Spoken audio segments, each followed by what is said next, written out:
नमस्कार। बहुत स्वागत है आप सभी दर्शकों का शनिदेव की वक्र चाल संबंधी इस वीडियो में। कर्म के कारक न्याय के देवता शनिदेव 13 जुलाई 2025 को मीन राशि में वक्री होने जा रहे हैं और 28 नवंबर 2025 तक मीन राशि में ही वक्री रहेंगे। शनि के वक्री होने का कन्या राशि के जातकों के जीवन पर क्या प्रभाव पड़ेगा, यही होगा आज की चर्चा का विषय। लेकिन उससे पहले मैं आपको ये ज़रूर समझाऊंगा कि शनि के वक्री होने का क्या अर्थ है और वक्री अवस्था में शनि किस प्रकार का फल प्रदान करेंगे। ये विश्लेषण आपकी चंद्र राशि के आधार पर किया जा रहा है। हालांकि अगर आप कन्या लग्न के हैं तो भी आप इस वीडियो को देख सकते हैं। वीडियो के अंत में मैं आपको शनिदेव के उपाय भी बताऊंगा। तो ये है कन्या राशि के जातकों की कुंडली। शनिदेव का गोचर आपकी कुंडली के सप्तम भाव में है। यहाँ पर शनि पंचम भाव और छठे भाव के स्वामी होकर के सातवें भाव में गोचर कर रहे हैं और 13 जुलाई से वक्री होने जा रहे हैं। आम धारणा ये है कि कोई भी ग्रह वक्री होने पर उल्टी दिशा में गतिमान होता है, जबकि ऐसा है नहीं। वक्री होने पर ग्रह की चाल धीमी हो जाती है, अपनी सामान्य चाल से कम। तो पृथ्वी से देखने पर ऐसा लगता है कि वो ग्रह उल्टी दिशा में गतिमान है, जबकि ग्रह उसी दिशा में गतिमान होता है, केवल स्पीड में कमी आ जाती है। ज्योतिष शास्त्र में ग्रहों की 3 गतियाँ बताई गई हैं: मार्गी, वक्री और अतिचारी। जब कोई ग्रह सामान्य गति से गतिमान होता है तो वो उसकी मार्गी अवस्था होती है। सामान्य से कम गति से गतिमान होता है तो वो वक्री अवस्था होती है। और सामान्य से कई गुना तीव्र गति से जब कोई ग्रह गतिमान होता है तो वो होती है अतिचारी अवस्था। अब आपकी कुंडली में देवगुरु बृहस्पति अतिचारी अवस्था में गोचर कर रहे हैं और शनि वक्री अवस्था में गोचर कर रहे हैं। समस्त 9 ग्रहों में सूर्य और चंद्रमा हमेशा मार्गी अवस्था में ही गोचर करते हैं। राहु केतु हमेशा वक्री अवस्था में गोचर करते हैं और बाकी के 5 ग्रह अपनी गति में परिवर्तन करते रहते हैं। शनि वर्ष में एक बार वक्री होते हैं, लगभग 140 दिनों के लिए। मंगल 2 वर्ष में एक बार वक्री होते हैं, लगभग 76 दिनों के लिए। शुक्र और गुरु वर्ष में एक बार वक्री होते हैं, शुक्र 45 दिनों के लिए और गुरु 123 दिनों के लिए। जबकि बुध 1 वर्ष में 3 बार वक्री होते हैं, 23 दिनों के लिए। वक्री होने पर किसी भी ग्रह की पृथ्वी से दूरी कम हो जाती है, सूर्य से दूरी बढ़ जाती है। पृथ्वी से निकट होने के कारण वो ग्रह अपना पूर्ण प्रभाव देने में सक्षम होता है और इसीलिए कहा जाता है कि उस ग्रह का चेष्टा बल बढ़ जाता है। वक्री ग्रह पृथ्वी से सर्वाधिक निकट होता है और इस पर किसी अन्य ग्रह का कोई प्रभाव नहीं पड़ता, इसलिए पूरा फल देने में सक्षम होता है। वक्री ग्रह जिस भाव में गोचर करता है उससे एक भाव पीछे का भी फल देता है। तो चलिए समझते हैं कि कन्या राशि के जातकों को शनि वक्री अवस्था में किस तरह का फल प्रदान करेंगे। कुंडली के सप्तम भाव में शनि दिग्बली होते हैं और कन्या राशि के लिए शनि योग कारक ग्रह होते हैं, इसलिए 7वें भाव के सभी फल इस समय आपको प्राप्त होंगे। हाँ, ये ज़रूर है कि 7वें भाव के फलों को प्राप्त करने के लिए आपको एफर्ट ज़्यादा करना पड़ेगा, परिश्रम ज़्यादा करना पड़ेगा, मेहनत ज़्यादा करनी पड़ेगी, लेकिन सफलता भी उसी के अनुरूप प्राप्त होगी। शनि 5वें भाव के भी स्वामी हैं, शनि 6ठे भाव के भी स्वामी हैं और 7वें भाव में गोचर कर रहे हैं। तो आपकी शिक्षा, आपकी नौकरी, आपके रोजगार, आपके व्यापार व्यवसाय, इन सभी पर वक्री शनि का नियंत्रण रहेगा।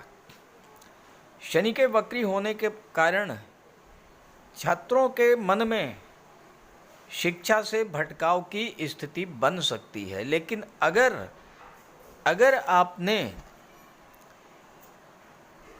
पूरा फोकस अपनी पढ़ाई पर किया, अगर मन लगा करके पूरे मन से आपने तैयारी की, तो छठे भाव में राहु बैठे हुए हैं और छठे भाव में शनि भी बहुत अच्छा फल देते हैं। शनि और राहु दोनों का प्रभाव छठे भाव पर है, तो सफलता की मंजिल आपके करीब आती चली जाएगी इस गोचर काल में। पांचवा भाव लव रिलेशंस का होता है और शनि को एक ड्राई प्लेनेट माना गया है, एक दूरी बना देते हैं। लेकिन अच्छी बात यह है कि गुरु की राशि में है और गुरु अतिचारी अवस्था में है, अत्यंत तीव्र गति से गतिमान है, तो आप अपने रिश्तों में भी एक नई ऊष्मा, नई ऊर्जा का एहसास करेंगे इस समय, और विवाह की ओर अत्यंत तीव्र गति से आपके कदम आगे बढ़ेंगे, क्योंकि गुरु विवाह के कारक होते हैं और सातवें भाव के स्वामी हैं। कन्या राशि के वो जातक जो विवाह के इच्छुक में हैं, जो रिलेशन में हैं, उनके लिए विवाह का भी अच्छा योग बनेगा इस गोचर काल में। व्यापार व्यवसाय की दृष्टि से शनि का गोचर अच्छा है, हालांकि कुछ बातों का आपको ध्यान रखना पड़ेगा। छठे भाव के स्वामी हैं और छठा भाव जो होता है ये आपके डेली रूटीन को शो करता है। शनि से आपको पूरा लाभ अगर लेना है तो आपको अपना डेली रूटीन बिल्कुल सही रखना पड़ेगा, क्योंकि लग्न पर आपकी दृष्टि पड़ रही है शनि की। आलस्य बढ़ सकता है, आलस्य से बचना होगा, भरपूर परिश्रम करना होगा, लगन और ईमानदारी से कार्य करना होगा। और छठा भाव जो होता है ये सर्विस सेक्टर का होता है, सेवा भाव के साथ आपको कार्य करना होगा। साथ ही साथ छठा भाव जो होता है ये आपके सर्वेंट्स को, आपके एम्प्लॉइज़ को, आपके नौकर चाकर को भी दर्शाता है, आपके सेवकों को दर्शाता है। आपको अपना व्यवहार अपने सर्वेंट्स, अपने एम्प्लॉइज़, अपने कर्मचारियों के साथ बहुत अच्छा रखना होगा। साथ ही साथ अपने डोमेस्टिक सर्वेंट्स, घर में काम करने वाले जो नौकर चाकर हैं, उनके प्रति भी आपका व्यवहार बहुत अच्छा रहना चाहिए, अगर आप चाहते हैं कि शनि से आपको पूरा लाभ प्राप्त हो। व्यापार व्यवसाय की दृष्टि से शनि का गोचर बहुत अच्छा रहेगा, लेकिन दाम्पत्य जीवन में थोड़ी दूरी बना देते हैं शनि, और वजह इसकी ये है कि शनि वक्री हैं।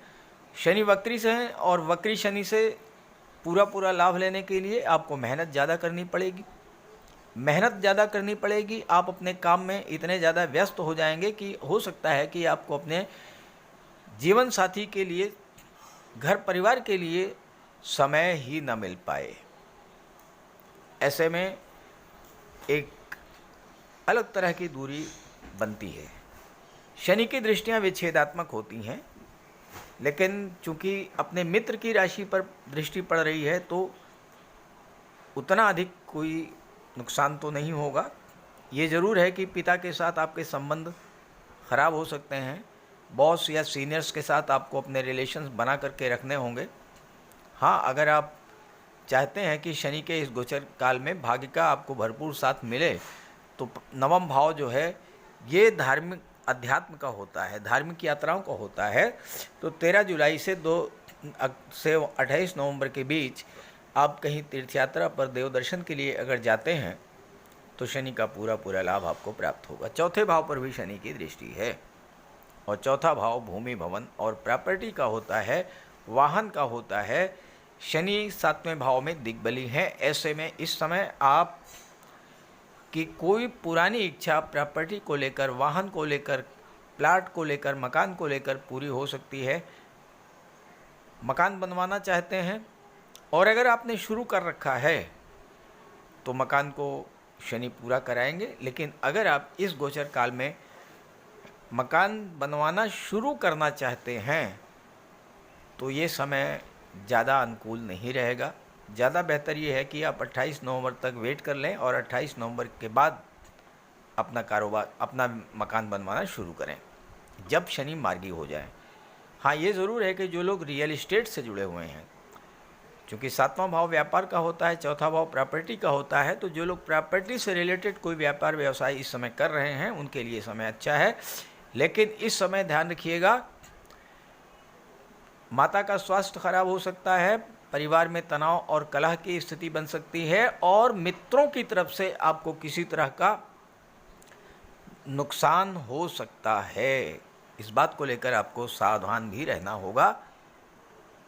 अब प्रश्न ये है कि क्या कन्या राशि के सभी जातकों को एक जैसा ही फल प्राप्त होगा?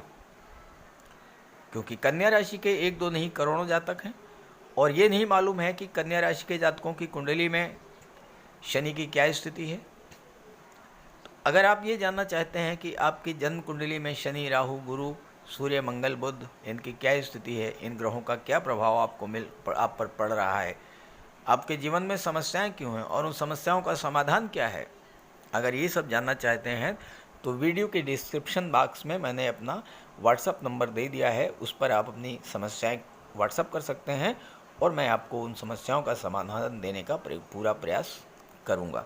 अब आइए समझते हैं शनि के उपायों के बारे में।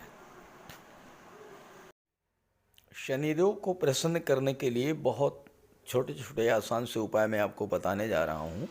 इन उपायों को आप करेंगे तो आपको बहुत बड़ा लाभ मिलेगा। देखिए, शनिवार के दिन प्रातःकाल स्नान, ध्यान, पूजा पाठ से निवृत्त होकर भगवान भोले शंकर के मंदिर जाइए और भगवान शिव को गंगा जल, काला तिल मिला करके जल अर्पित कीजिए और सूर्यास्त के बाद पीपल के वृक्ष के नीचे तेल का दीपक जलाइए। शनिवार के दिन काला तिल, काली उड़द, सरसों का तेल, काला छाता, काले कंबल का दान करने से आपको विशेष लाभ मिलेगा। शनिवार के दिन छाया दान करने से बहुत बड़ा लाभ मिलता है। एक कटोरी में सरसों का तेल लेकर के उसमें अपना चेहरा देखिए और उसको दान कर दीजिए। गरीबों की मदद कीजिए यथाशक्ति और सूर्यास्त के बाद हनुमान चालीसा और सुंदरकांड का पाठ कीजिए। शनिवार के दिन बंदरों को गुड़ और काला चना मिलाकर खिलाने से भी शनिदेव प्रसन्न होते हैं। सूर्यास्त के बाद शनिदेव के बीज मंत्र ओम शन शनैश्चराय नमः, इसका एक माला जाप कीजिए, विशेष लाभ मिलेगा। गंगा जल में काला तिल मिला करके अर्घ्य देने से भी आपको विशेष लाभ मिलता है और पक्षियों को दाना खिलाने से, मछलियों को आटा खिलाने से और पशुओं को चारा खिलाने से भी शनिदेव अत्यंत प्रसन्न होते हैं। तो इन उपायों को कीजिए, आपको बहुत बड़ा लाभ मिलेगा।